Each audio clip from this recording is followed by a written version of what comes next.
जय श्री कृष्णा। श्रीमद् भागवत गीता के अनुसार आज हम बहुत ही महत्वपूर्ण कथा सुनाएंगे। यह कथा सुनने से अपने कर्मों पर व्यक्ति को यह भरोसा होता है कि कर्म का प्रभाव कितना प्रबल होता है। समय का प्रभाव, बहुत से व्यक्ति बोलते हैं समय का प्रभाव है और समय अच्छा नहीं चल रहा है, समय से कोई बचा नहीं है। यदि समय खराब चल रहा होता तो सबके लिए एक समान चलता। समानता देखने में क्यों नहीं मिलती है? क्योंकि वो समय किसी का खराब नहीं है। समय तो समय है, वो तो गतिमान है, चलायमान है, समय कभी रुकता नहीं है। परंतु वह कर्म का समय चलता है। यदि कोई समय चल रहा है तो कोई व्यक्ति बहुत ही दुखित है और कोई व्यक्ति इतना सुखी है कि उसको दुख का किंचित मात्र भी अनुभव भी नहीं है कि दुख कैसा होता है। यहाँ तक इतना सुखी है कोई व्यक्ति कि किसी के दुख में जाकर भी वो हंसता है। इसलिए समय से भी प्रबल है कर्म का प्रभाव। कर्म का प्रभाव बहुत ही प्रबल होता है। जो व्यक्ति भक्ति में विश्वास रखता है, धर्म का पालन करता है, वह व्यक्ति अपने कर्मों को भी ध्यान देता है। वह एक ऐसा आत्मा है, वह एक ऐसी आत्मा है जो सोचती है कि मैं ये गलत कर रही हूँ या सही। अर्थात हमारा मन भी अगर एक बार कुछ गलत करने की प्रेरणा करता है तो हमारी आत्मा, यदि हम भगवान का भजन करते हैं तो हमारी ये आत्मा परमात्मा से जुड़ जाती है। इसलिए हमारे मन के मालिक हमारे आराध्य हो जाते हैं। यानी हमारे मन की डोर हमारी आत्मा से जुड़ जाती है और हमारी आत्मा परमात्मा से जुड़ी हुई है। तो यदि एक बार मन भी कुछ गलत करने को सोचता है तो आत्मा सलाह देती है कि ऐसा नहीं करना चाहिए, यह गलत है। अब सबकी आत्मा सलाह नहीं देती है। यदि कोई व्यक्ति गलत कर बैठा और उसको कहा जाए कि वो व्यक्ति कैसे गलत कर बैठा, उसकी आत्मा तो सलाह नहीं दी, तो सबकी आत्मा सलाह नहीं देती है। कैसे नहीं देती है? जो व्यक्ति भक्ति में विश्वास रखता है उसकी ही आत्मा पाप और पुण्य समझती है। जो व्यक्ति धर्म को नहीं मानता है, भक्ति नहीं करता है, जीवों पर दया नहीं करता है, वह व्यक्ति पाप और पुण्य में कोई भेद नहीं समझता है। वह पुण्य भी कर जाएगा, कोई पुण्य का कार्य भी कर जाएगा, तब भी उसको यह पता नहीं कि मैंने पुण्य किया है। और वो पाप भी करेगा तब कोई गम नहीं, कोई उसको दुख नहीं है। हमसे कोई चींटी मर जाए, कोई छोटा सा जीव मर जाए, गलती से हम उसके ऊपर पैर रख दें तो हमको बड़ी परेशानी होती है, बहुत दुख होता है। हम अपने को स्वयं को कंट्रोल नहीं कर पाते हैं, अरे हमसे क्या हो गया, हमारे आंसू निकल आते हैं। परंतु उस व्यक्ति से यदि कोई पाप हो गया तो उसको कोई प्रभाव नहीं पड़ेगा, वो ज्यों का त्यों रहेगा। और वह व्यक्ति यदि किसी की जान भी बचा लेगा तब भी उसको प्रभाव नहीं रहेगा कि मैंने इसकी जान बचाई।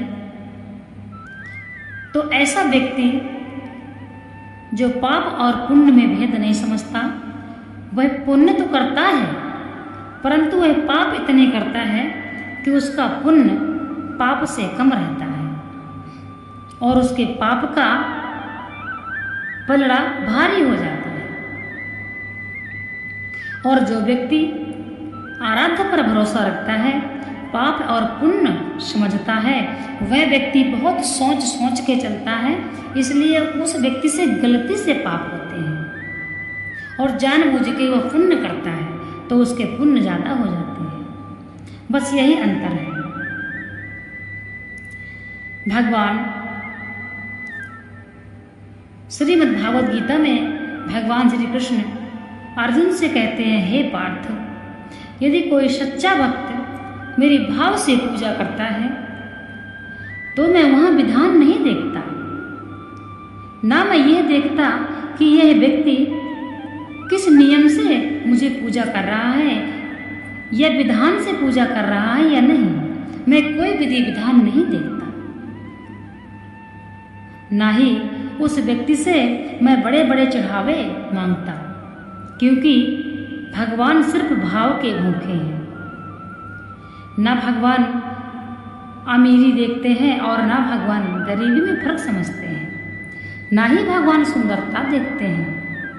यदि भगवान सुंदरता देख के ही दया करते तो भगवान कुब्जा को कभी दर्शन नहीं देते।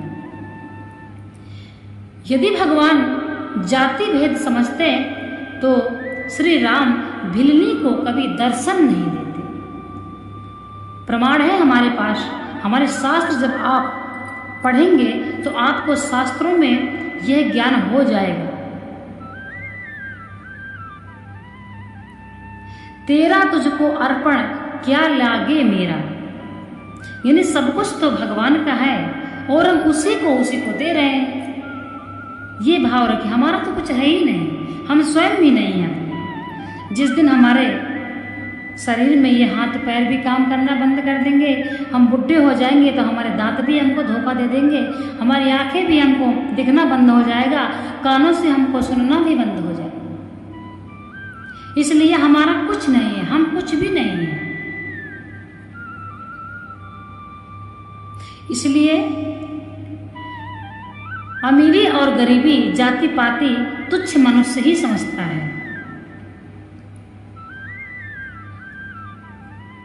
भगवान श्री कृष्ण गीता में कहते हैं, हे अर्जुन, जो व्यक्ति सिर्फ भगवान को ही समझता है, अर्थात परमात्मा ही परिपूर्ण है, तो वह व्यक्ति किसी मनुष्य से कोई आश्रय नहीं लेता, ना ही मनुष्य से वह कोई चेष्टा रखता है, वो सिर्फ मुझे पुकारता है। प्रमाण है हमारे पास, द्रौपदी ने भगवान श्री कृष्ण को पुकारा, भगवान ने देर नहीं की।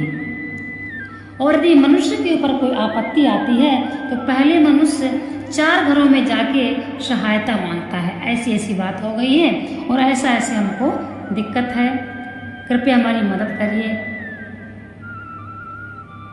तो भगवान भी सोचते हैं, भगवान श्री कृष्ण स्वयं कह रहे हैं, मैं भी सोचता हूँ कि जब यह व्यक्ति मुझसे सहायता नहीं मांग रहा है तो मैं कैसे जाऊँ, मैं कैसे इसकी सहायता करूँ।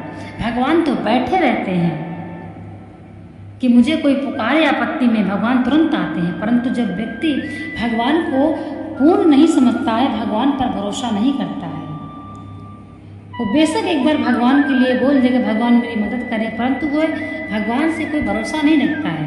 वह तो मनुष्य के पास जाता है और उससे गिड़गिड़ाता है कि मेरी सहायता कर।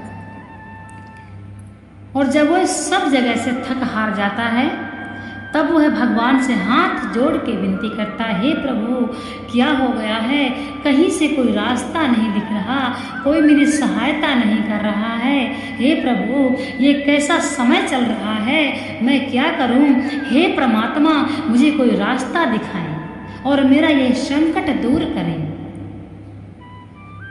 फिर क्या होता है,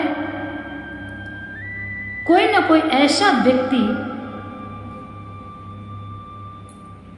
आपको जरूर आपके पास आएगा या आप उसके पास स्वयं जाएंगे जो व्यक्ति आपकी मदद कर दे।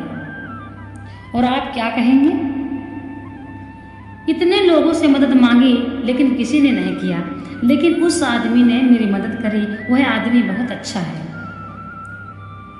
और आप भूल जाते हैं कि जब हम भगवान से इतना रोए गिड़गिड़ाए, भगवान से हमने विनती किया कि भगवान हमको मार्ग दिखलाए, तब यह व्यक्ति आया है। अर्थात भगवान का भेजा हुआ ही बंदा है, भगवान की अनुमति से ही, भगवान की इच्छा से ही यह व्यक्ति मेरे पास आया है।